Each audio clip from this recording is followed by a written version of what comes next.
ಒಳ್ಳೆ ವಿಚಾರ ಮನ್ಸಿಗೆ ಹಾಕೋಬೇಕು.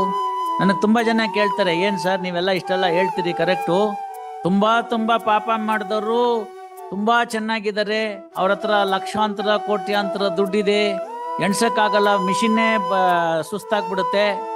ಅಲ್ಲಿ ಮೊನ್ನೆ ಅವ್ರ ಸಿಕ್ಕಾಕೊಂಡ್ನಲ್ಲ, ಇವತ್ತು ಇಡಿ ಮಾಡ್ತಾ ಇದಾರಲ್ಲ, ಅವ್ರ ಮನೆಯಲ್ಲಿ ಮಿಷಿನ್ ಹಾಕಿದ್ರಂತೆ ಎಣ್ಸಕ್ಕೆ, ಮಿಷಿನ್ ಹೀಟ್ ಆಗ್ಬಿಟ್ಟು ನಿಂತೋಯ್ತಂತೆ, ಎಣ್ಸಕ್ಕಾಗಲ್ಲ ಅಂತ. ಮೊನ್ನೆ ಅಲ್ಲೆಲ್ಲ ನೋಡಿದೆ, ರೋಬೋಟ್ ಆತ್ಮಹತ್ಯೆ ಮಾಡ್ಕೊಂಡ್ಬಿಡ್ತು ಅಂತ.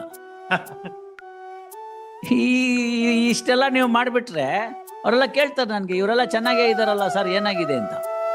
ನಾನು ಹೇಳಿದೆ, ನೋಡಪ್ಪ, ಈಗ ಒಂದು ಸಣ್ಣ ನರ್ಸಿಂಗ್ ಹೋಮ್ ತೆಗೆದ್ರೆ, ಸಣ್ಣದು, ಹಿಂದೆ ಎಲ್ಲ ಏನು ಇರ್ತಿರಲ್ಲ, ಬರೀ ಕ್ಲಿನಿಕ್ ಅಂತ ಆಯ್ತು, ಒಂದು ಸಣ್ಣ ನರ್ಸಿಂಗ್ ಹೋಮ್ ತೆಗಿತಾರೆ, ಹಿಂದ್ಗಡೆ ಹೋದ್ರೆ ಬೆಡ್ರೂಮು, ಮೇಲ್ಗಡೆ ಹೋದ್ರೆ ಆಪರೇಷನ್ ಥಿಯೇಟರ್, ಸೆಕೆಂಡ್ ಫ್ಲೋರ್ಗೆ ಹೋದ್ರೆ ICU, ಅದೇ ಮನೆ ಡಾಕ್ಟ್ರು, ನರ್ಸಿಂಗ್ ಹೋಮ್ ಎಲ್ಲಾನು ಅದೇನೇ.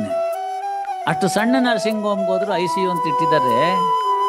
ಅದ್ರ ಅರ್ಥ ಏನು ಅಂದ್ರೆ, ಭಗವಂತ ಹೇಳ್ತಾನೆ, ಮಾಡೋದೆಲ್ಲ ಮಾಡ್ತಾ ಇದೆಯಾ, I will see you there ಅಂತ, ICU ಅಂತ. ಸತ್ತೋಗಿರೋ ಹೆಣಕ್ಕೆ 25 ಲಕ್ಷ ರೂಪಾಯಿ ಇಂಜೆಕ್ಷನ್ ಕೊಟ್ಬಿಟ್ಟು ಎಳೆದು ಬಿಡ್ತಾರೆ ದುಡ್ಡು. ಹೌದು. ಏನ್ ಮಾಡ್ತೀರಿ ನೀವು?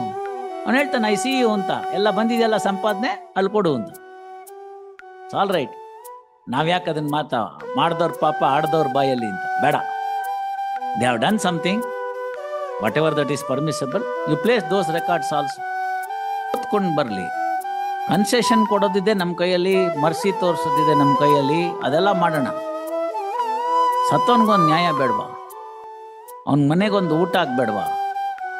ಅವನ ಹೆಂಡತಿ ಮಕ್ಳಿಗೊಂದು ದಾರಿ ಆಗ್ಬೇಡವಾ? 2,000 ರೂಪಾಯಿ ಫೈನ್ ಹಾಕ್ಬಿಟ್ಟು ಏನು ಕಾಂಪೆನ್ಸೇಷನ್ ಕೊಡ್ತಿರೋರಿಗೆ? ಪಾಪ ಬೆಂದೋಗ್ಬಿಟ್ಟು ಸತ್ತೋಗ್ಬಿಟ್ನಲ್ಲ ಅವನು. ಸಾಯಕ್ಕೆ ಮುಂಚೆ ಎಷ್ಟು ಮೈ ಮೇಲೆ ತೊಂದರೆ ಆಗಿರ್ಬೇಕು ಅವನಿಗೆ. ಅಲ್ಲ ನೋಡ್ಕೊಂಡು ಬನ್ನಿ. ಅಮ್ಮ, ಡೋಂಟ್ ಬ್ರೀಫ್ ಹಿಯರ್.